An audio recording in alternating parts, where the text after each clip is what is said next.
This week I predicted what the top 5 films at the box office would be and got it completely right. Could this be a sign of my superhuman abilities finally manifesting themselves? Well, I wouldn't rule it out. I'm David Craig and this is the Entertainment Network's Box Office Report.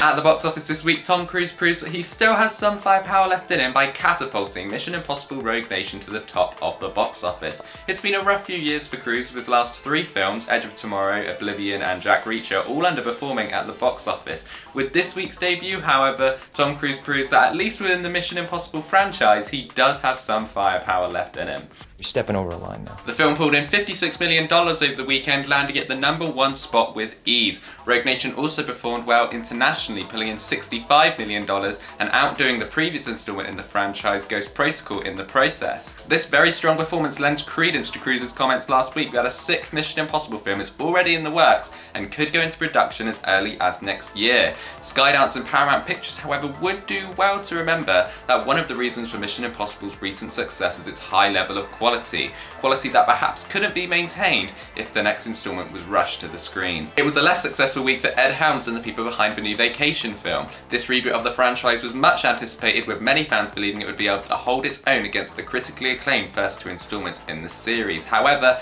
this quickly proved not to be the case. As the negative reviews came flooding in, it appears that the only people who still wanted to see Vacation by the time the film finally opened were the franchise's die-hard fans, as the film made just under $15 million over the weekend.